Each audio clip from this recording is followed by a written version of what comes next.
Hey, everybody. This is Eddie from Tokyo, and it's your cryptocurrency update from Japan. I have a couple of Ripple stories for you. We'll look at a communique that came out of the G20 meeting that took place in Buenos Aires, Argentina. And then there's a developing story that is quite interesting, followed by a story of fluff. Okay, so let's get right to it. This first is Weiss Ratings. As you know, they are an independent company that rates and ranks different sectors like crypto, stocks, ETFs, mutual funds, insurance, banks, and credit unions. They ran a survey just on the 20th, and look at the results. They asked the question, which is the best for moving funds between exchanges? 78% of people said Ripple's XRP. Only 8% responded Ethereum, 6% for Bitcoin, and 8% other. 7,598 votes. That will be the tally to create these results. It's undeniable. There is just huge support and belief in Ripple and XRP.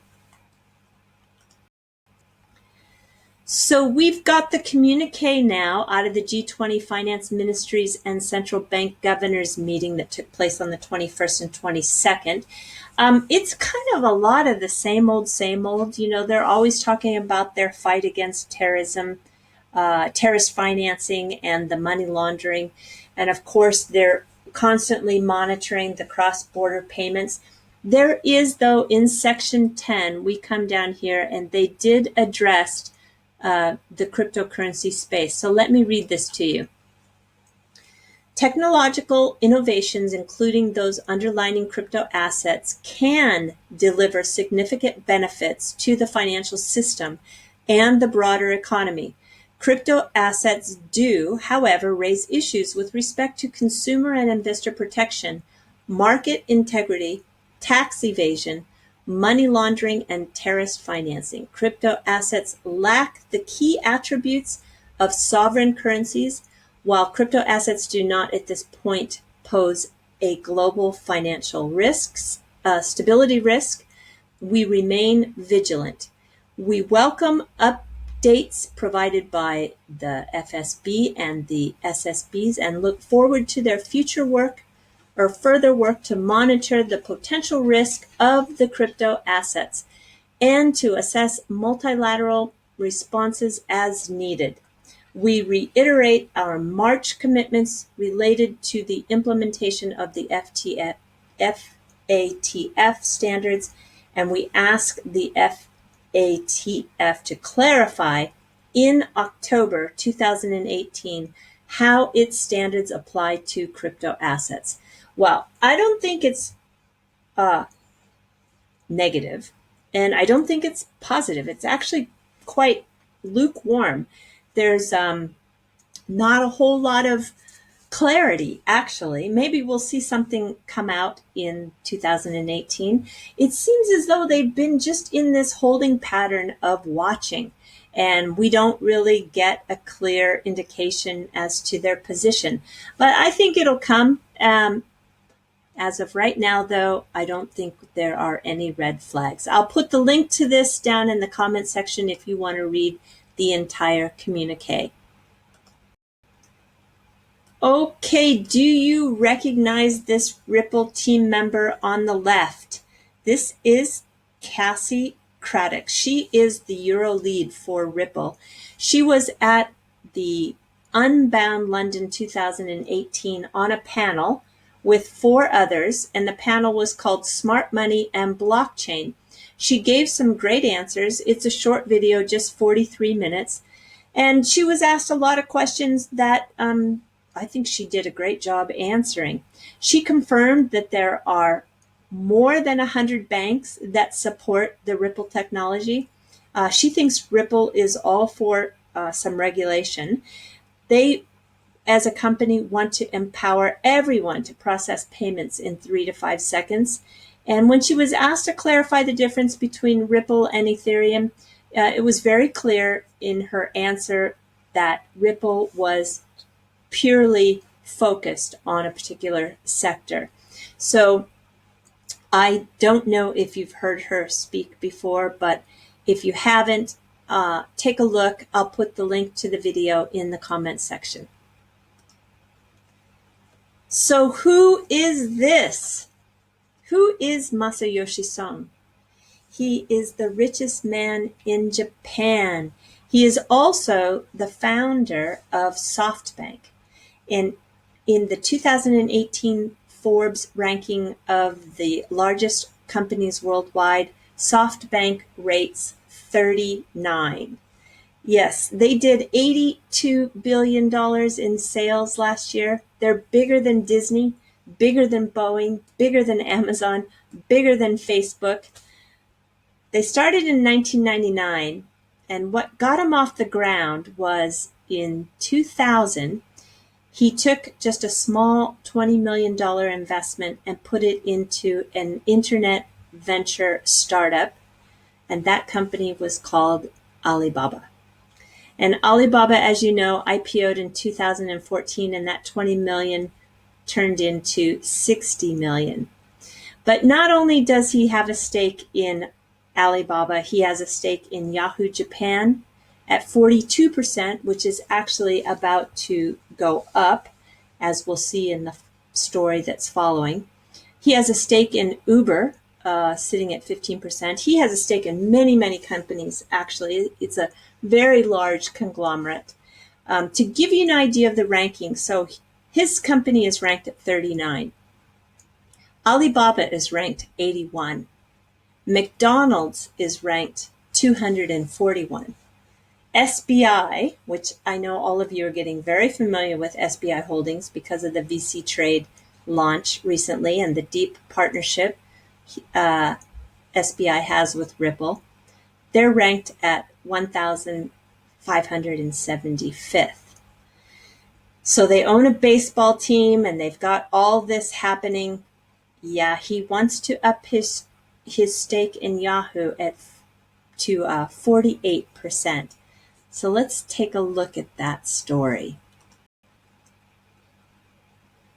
2 weeks ago, it was announced that Softbank tightens grip on Yahoo Japan via the $2 billion deal with Altaba. Well, you have to understand that the brand in Yahoo is second to none. They are the source and destination portal site for news and for search. And they have an incredibly successful auction as well. It's just a little different here than the rest of the world. I think most people just think, how can Yahoo compete with Google? Well, Google is not number one here when it comes to news and search. Yahoo has that number one position. And Yahoo just recently, took a stake in the licensed cryptocurrency exchange called BitArg. And that is going to allow Yahoo to just leapfrog into this space. And there's an article that came out on Saturday the 21st. It says Softbank Group to acquire Yahoo Japan's shares. So he's upping his stake. And then it kind of poses the question, a boost to crypto in Japan? I think so. So I agree with the writer of this article, which he owns a big, huge crypto fund here in Japan, one of the first crypto funds to launch. His name is Masayuki Tashiro, and he wrote for this Brave New Coin, which is a great website actually out of New Zealand. If you've not discovered this website, take a look.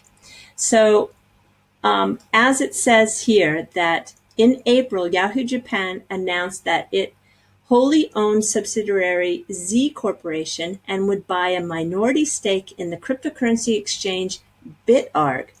So Yahoo Japan will take a 40% stake and enter the blockchain business, which is expected to have a potential in various fields and the cryptocurrency business as the Yahoo Group.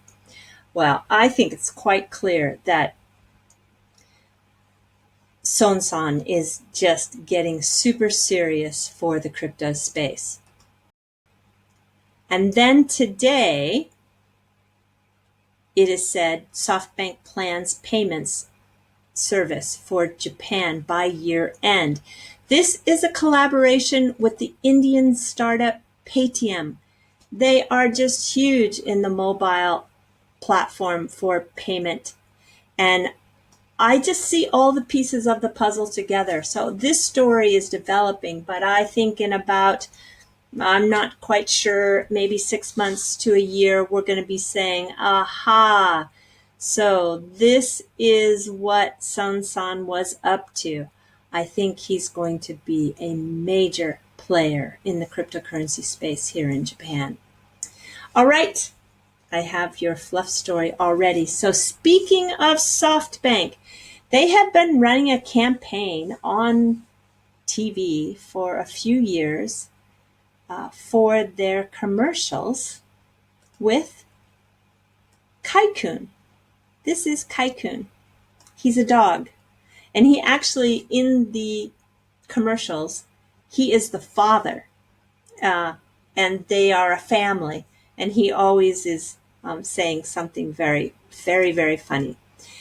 Kaikun passed away on June 28th, unfortunately. He'd gotten old. He was 16 years old. So it's sad to see him go, because when you think of Softbank, I think very often people think of Kaikun. He was often confused with a Shiba or Akita dog, but Kaikun was actually a Hokkaido dog. And this breed is also known as an Ainu dog. It's a breed named after the northernmost prefecture and its native people, respectively. So I think you know Japan has a native people called the Ainu, and they are still up in the northern area of Japan. They are keeping their language alive, barely, and they're keeping their culture alive. And I want to share a little bit more with you on that group of very special people. So here is Japan. This is Tokyo, down here where my cursor is. And the Ainu people live in Hokkaido and up around the Kuril Islands. So this is where they have been living for a very, very long time. This is a website from the Smithsonian, and they did an actual wonderful coverage of the history of the Ainu people, and taking you from taking you through their culture, and also into the modern day Ainu that are still living there.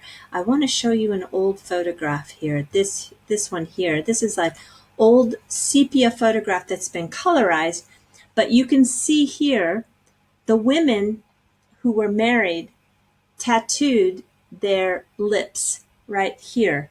And that was to represent that they, in the marriage, were able to speak for their man. They have a very interesting culture and a very interesting language. It's very much tied to nature. They had a strong bond with the bear. And if you go to the Washington Post, which I'll put this link, this has an amazing collection of modern day Ainu people that are living up in the northern part of the country. And I just think it's, the photographs are just spectacular. It's a very unique culture, and it's a very beautiful culture. And I want you to know more about it, and I want to share it with you. Here are two twins that are too cute. And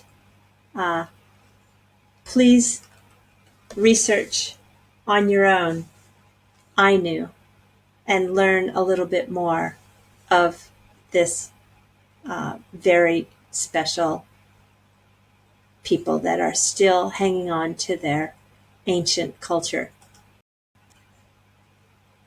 This is a woman who speaks for about a minute in the native language, which I find really fascinating.